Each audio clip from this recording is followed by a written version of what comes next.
Hello, my dear students. Good morning to all. Today we will do revision of lesson. Last lesson means first of all we will do revision of lesson 8 today. Geometry. Our lesson number 8 is geometry. So revision. Question number first. Fill in the blanks. Measure of a right angle is equal to. Right angle mean exactly how many degrees should be there. Right angle. You have to write the measure. Right angle mean an angle whose measure is in between 0 to 90 degrees is called right angle. But right angle given. Measure of a right angle is equal to how much degree, that you have to write. Now dash is the region in the interior of a circle. Circle, so circle is given. Suppose this is rough diagram. This circle. Dash is the region in the interior of a circle enclosed by an arc on one side and a pair of radii. Two pair of radii. For example, here I took one point A and here I took one point B. Pair of radii means like this. Now look that. Dash is the region in the interior. Both radius are in the interior of the circle, and this I took here. Center point of circle is O. Now OA and OB are the radius of the circle. Dash is the region in the interior of a circle enclosed by an arc. This is an arc. AB is an what? Arc. Okay. Enclosed by an arc on one side and a pair of radii on the other side. Then the region. Dash is the region in the interior. This region is called what? You should know that. This region is called what? That name you have to write. Dash is the region. Understood? The meaning of this sentence. Dash is the region in the interior of a circle enclosed by an arc on one side and a pair of radii on the other side. So this region is called what? That name, particular name is there. You have to write that one. Now, next question. Write true or false.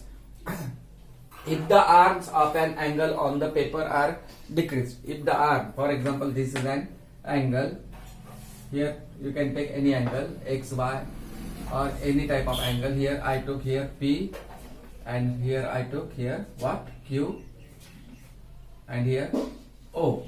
Now OP, one ray, and OQ, another ray. This is an angle. Angle name is POQ or QOP or angle O also in short. If the arms मतलब ये rays or arm of an angle on the paper are decreased. अब decrease यानी इसको कम करना है. Decrease का मतलब कम करना चाहिए. कम कर रहा है. ठीक है. अब जैसा ये 15 डिग्री होगा या 20 degree. Suppose this is measure of angle POQ is equal to 20 degree.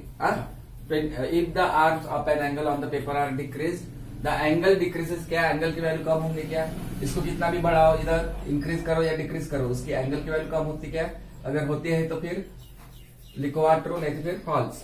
If the arms of an angle on the paper are decrease, the angle decreases, यानी उसकी एंगल की वैल्यू कम होती बोल रहे इसी. आप ड्रॉ करो 15 डिग्री या 20 डिग्री का एंगल और उसके आर्म को कम करो, क्या एंगल की वैल्यू चेंज होती है देखो उसमें. Now many lines can pass through one given point. Lines यानी मेनी, एक पॉइंट देखे है तो क्या यहाँ एक पॉइंट से बहुत सारे हम लाइन्स निकाल सकते क्या? अगर बहुत सारे निकाल सकते हैं तो ट्रू, नहीं तो false. Many line can pass through one given point. एक पॉइंट से, जैसा अभी मैंने यहाँ पॉइंट ए लिया, क्या एक पॉइंट से बहुत सारे हम लाइन निकाल सकते क्या? अगर निकाल सकते हैं तो फिर ट्रू, नहीं तो फिर false. So understood this one. So note down this, fill in the blanks and true और false. Now multiple choice question, MCQ. If the 4 options were given, A, B, C, D, among that 4 options, 3 options were incorrect and 1 option is correct. So you have to put right for the correct option. A line segment has, here given a line segment has option number A, 1 endpoint, option number B, no endpoint, option number C, 2 endpoint, and option number D, none of these. Line segment. जैसा अब line segment कैसा होता है? At least we need there 2 points. For example, here X and Y. Okay. Now if we are joining this, it is called what? Line segment. So a line segment has one endpoint or 2 endpoint, no endpoint or 2 endpoint or none of these. So you should know that one. Option given in front of you. So right, for right option you have to put right there. Tick right. Okay. Now second, which of the following letters have both horizontal and vertical line of symmetry? Horizontal means like this and vertical means like this. So which of the letter X or E, M or K? X, E, M, K. In which letter both line can be drawn? अगर horizontal भी draw करें तो दो equal part होना चाहिए और vertical line भी draw किए तो दो इक्वल पार्ट होना चाहिए, ठीक है। अब जैसे यहाँ पर कितने आते हैं, line of symmetry you should know, here how many, here how many, here. अगर इन तीन चारों लेटर में से एक ऐसा लेटर है जिसमें दोनों लाइन हम ड्रॉ कर सकते, horizontal as well as what, vertical. So put right for the correct option. Now solve the following. Right an angle sum property of a triangle. Triangle में जो तीनों एंगल का एडिशन करने से कितने डिग्री का निकलता हो। Right an angle sum property of a triangle. Angle sum property मालूम होना जरूरी है, ठीक है। Now next question, draw an angle of measure 215 degree. Actually this is reflex angle. Reflex angle means what, an angle whose measure is more than 180 degree but less than 360 degree is called reflex angle, ठीक है। अब यहाँ पर direct नहीं कर सकते, यानी 215 में से आपको माइनस करना होगा 180, जो भी आएगा पहले 180 का एंगल निकालो, स्ट्रेट एंगल, फिर बाद में जो माइनस करने के बाद जो जितना जो भी नंबर आएगा 215 को 180 से माइनस करने के बाद जो एंगल बचा रहेगा उतना एंगल उल्टा प्रोटेक्टर करके आपको निकालना होगा उसमें, ठीक है। Now third, give the supplement of an angle of 134। Supplement angle, supplement angle मतलब क्या है, 180 माइनस एक्स, ठीक है, 180 माइनस एक्स। तो एक्स की वैल्यू लेना है आपको 134, यानी 180 में से आप 134 माइनस करो, जो आएगा उसका पेयर रहेगा, फिर इसका पेयर रहेगा। Now define reflex angle. Just now only I told reflex angle means here. In second example I explain. Reflex angle यानी क्या, उसकी definition लिखना है, ठीक है। So note down this. Question number 5. Draw an angle ABC equal to 75 degree. Mark point P and Q in its interior point x, x and y on its and point E and F in the exterior. सबसे पहले क्या करना है आपको, angle draw करना है। Angle क्या नाम देना है, एबीसी, कितने डिग्री का, एक्जैक्टली इक्वल टू 75 डिग्री, यानी एक्यूट एंगल का हमें, एक्यूट एंगल 75 डिग्री मतलब एक्यूट एंगल है, ठीक है। फिर ओ निकालने के बाद एंगल निकल एबीसी उसका नाम देना है। Mark point P and Q in its interior point. Angle के अंदर पी और क्यू आपको मार्क करना है।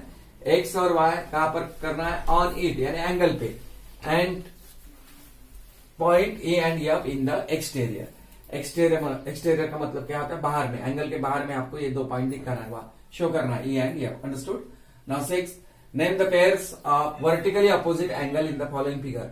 इस डायग्राम में वर्टिकली अपोजिट एंगल कौन से आते हैं, वर्टिकली अपोजिट एंगल उनके नाम लिखना है पेयर के साथ। जैसा अभी कोई भी आ सकता है इसमें, ये एंगल का नाम दिया है 1, इधर से 3, ये एंगल का नाम 2, इधर वाले एंगल का नाम 4, 1 2 3 4, टोटल 4 एंगल दिए है।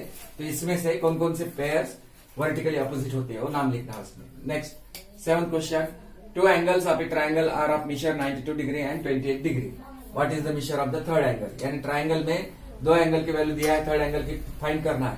तो यानी ये 2 नंबर का एडिशन करना है, आपको करना है, और 180 से माइनस जो भी आता है इसका एडिशन करने के बाद उसको 180 से माइनस करना है। सबसे पहले लिखना है sentence, first angle of a triangle equal to 90 degree, the measure of first angle of a triangle equal to 92 degree, measure of second angle of a triangle equal to 28 degree, measure of the third angle we have to find, then वो property लगाना है।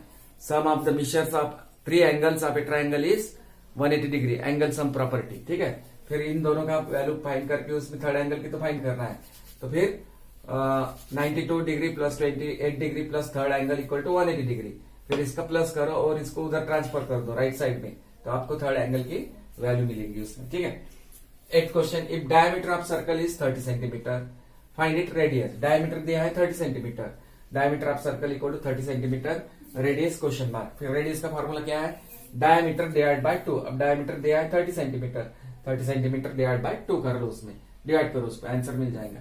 Diameter का कभी भी half रहता है radius, direct answer मत लिखो, फार्मूला लगा के फाइंड करो उसमें, ठीक है। Now 9th question, draw the line of symmetry for the given figure. कितने आते लाइन ऑफ सिमेट्री, एक आएंगे या 2 आएंगे। सर्कल दिया है, ये सर्कल में कितने लाइन ऑफ सिमेट्री हम ड्रॉ कर सकते हैं उतने आपको निकालना है यहाँ पर, ठीक है।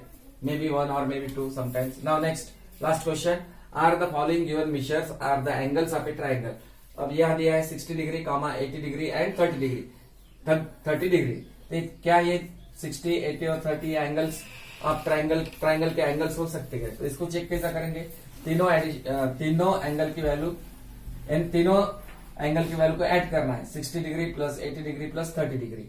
अगर इन तीनों का एडिशन 180 आता है तो फिर यहाँ लिखना है the following given measure are the angles of a triangle. अगर 180 डिग्री आंसर नहीं निकलता है तो फिर उस समय आपको लिखना है 60 degree 80 degree and 30 degree are not the angles of a triangle.